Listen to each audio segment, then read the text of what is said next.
left? Stan? Yes. Will he be back? He's gone to get the car greased. Why? Stella, I've been half crazy. When I found out you've been insane enough to come back here after what happened last night, I rushed in after you. Blanche, really, sit down and stop yelling. All right, I will repeat the question quietly. How could you come back to a place like this after what happened? Why, you must have slept with him. Blanche, please, I had forgotten how excitable you are. Stop making such a big fuss about this. Am I? Yes, you are, Blanche. I know how it must have seemed to you, and I'm really awful sorry about it all, but it isn't anything as serious as you take it. In the first place, when men are drinking and playing poker, anything can happen. It's always a powder keg. And that makes it all right? No, it isn't it isn't right for anyone to make such a terrible row, but people do sometimes. Stanley's always smashed things. Why, on our wedding night, soon as we came in here, he snatched off one of my slippers and rushed around the place, smashing everything with it. He did what? He smashed all the light bulbs with my slipper. And you let him? You didn't run? You didn't scream? I was sort of thrown by it all. Denise and you had breakfast, right? Do you suppose I wanted any breakfast? There's some coffee left on the stove. You're so matter-of-fact about it, Stella. What other way can I be? He's gone to get the radio fixed. It didn't land on the pavement, so there was only one tube smashed. And you're standing there smiling? What do you want me to do? Pull yourself together and face the facts. And what are they, in your opinion? In my opinion, you're married to a madman. No! Yes, you are. Your fix is worse than mine. You're not even being sensible about it. At least I'm going to do something. Going to do something about it and make myself a new life.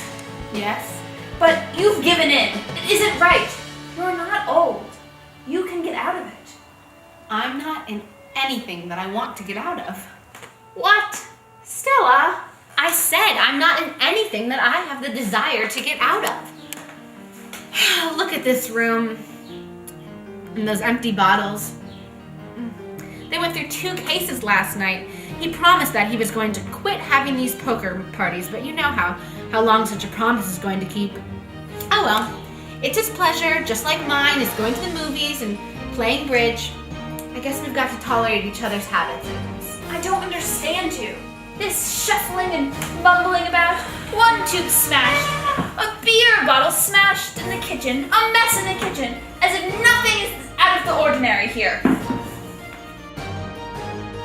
Are you deliberately shaking that in my face? Stop it! Let go of the broom! I won't have you cleaning up after him. Then who's going to clean up, are you? I! No, I didn't think so. Let me think. If only my mind would function. We've got to get money from somewhere. That's the way out. That money is always nice to get hold of. Listen to me. I think I've got an idea of some kind. Do you remember Shep Herbertson? No. Of course you remember Shep. I went out with him in college and I wore his pin for a while. I ran into him last winter. You know, I went to Miami during Christmas holidays. No. Well, I did. I took the trip as an investment, thinking I'd meet someone with $1 million. Did you? I ran into Shep. I ran into him on Biskin Boulevard on Christmas Eve, about dusk. Getting into his car, Cadillac convertible, must have been a block along. I should think it would have been inconvenient in traffic. You've heard of oil wells? Yes, remotely. He has them all over Texas. Texas is literally spouting out of his pockets. My. You know how indifferent I am to money. I think of money in terms of what it does for you.